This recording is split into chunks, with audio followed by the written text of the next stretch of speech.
Welcome to The Good Pod. Today's podcast is presented by Dr. Barry Napier.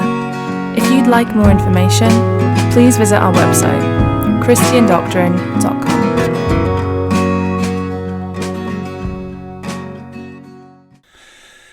Did Jesus warn about hell? Atheists and pretend Christian theologians are always ready to downgrade or destroy biblical thinking, even though their efforts are usually blatantly ignorant or willfully ruinous. And if there is nothing new to think about, they resurrect older arguments. Truth no longer matters. One of the arguments doing the rounds right now is that Jesus did not warn anyone about the existence of hell.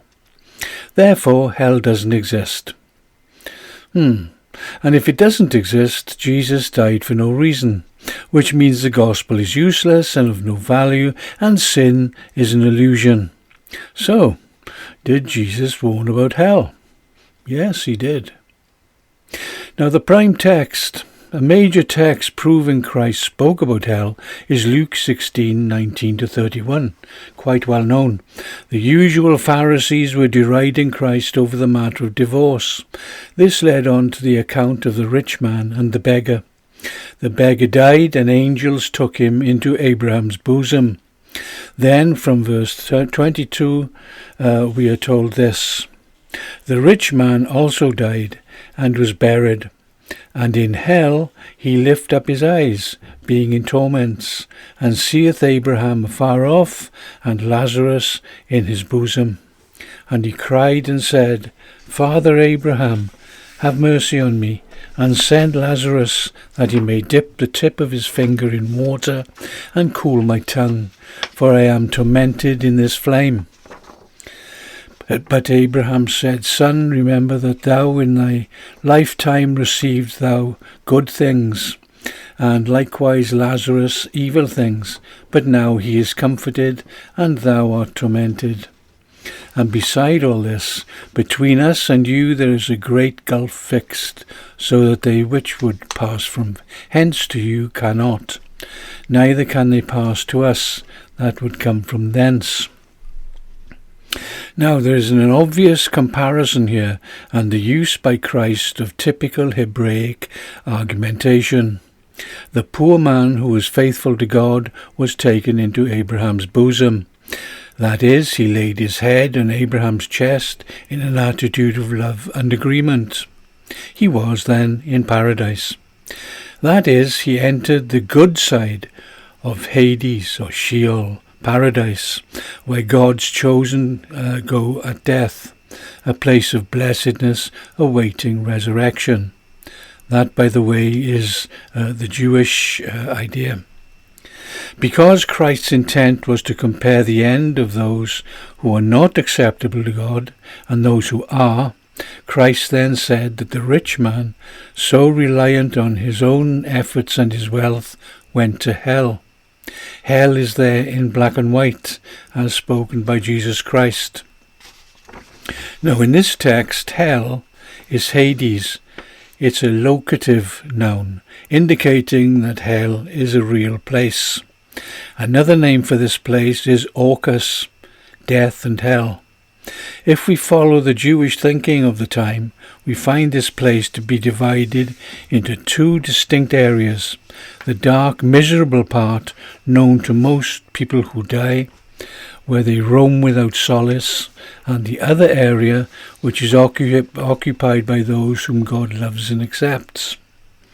This appears to be the equivalent of the paradise referred to by Christ on the cross, a place where the saved apparently go before the resurrection to heaven.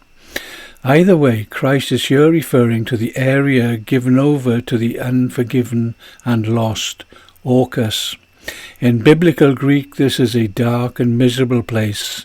We do not really know much more about it. Now, whether the word is Sheol or Hades, they all mean that place known as Orcus, the region of the departed spirits of the lost. Some translators are unhappy with these meanings, but Christ himself calls the place hell, using the word Hades. Now, whether or not translators are happy, Christ clearly indicates that the place where the rich man was sent was horrible, a place of torment. Hades was well known to the Jews as the place of the dead, and the same word means hell. Thus, what translators are unhappy about is, well, irrelevant. As for the word meaning simply the grave or death, well, we must ask questions, because Hades et al.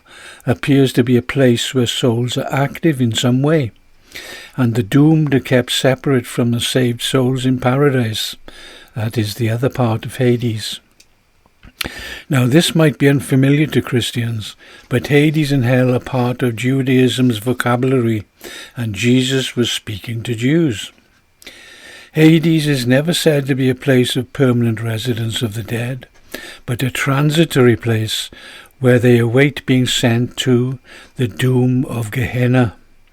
In fact, only Christ used the word hell just 4 times, so to say he never mentioned hell is to admit to ignorance or deception. The text tells us that the rich man in Hades was in torments, basanos, meaning acute torture and pain in hell, a place of retribution.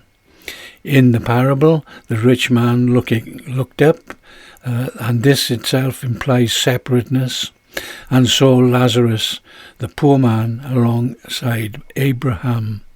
That is, in paradise. He looked up, because in Jewish thought, the doomed enter the lowest part of the earth, or hell.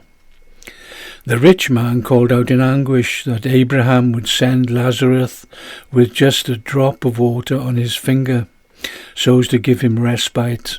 Christ mentions that the reason for this was that the rich man was in a place where he was covered by flames and was in immense unyielding pain and torture.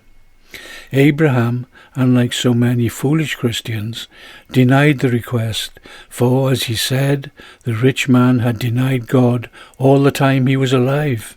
It was why he was now being tormented, an indication that hell means suffering. Abraham added that he could not send Lazarus anyway, because the gulf between hell and paradise was eternally separate, and no one can leave one location to go to the other location, hell. Then hell is as opposite to heaven as one can get. The rich man asked if his living relatives could be warned of the horrors of hell, which he calls the place of torment, again indicating activity. The text carries on, but we are left in no doubt that Jesus was speaking of the horrors of a very real hell. There was no need for Jesus, in fact, to keep emphasizing hell, because all Jews knew about it as a place of torment, a fact, and the Jewish Torah mentions it over 50 times.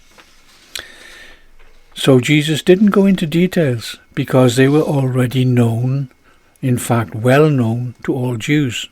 The same goes for several other topics.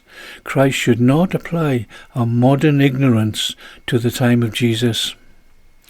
Jesus also warned of hell as a place of perdition in Matthew 11:23, 16:18 and Luke 10:15, and which is a repeat of the Matthew text. The comparative quotes are intended to show hell to be a place of terror and unending suffering. So, how can ignorant people tell us Jesus never mentioned hell? We must know our Bible.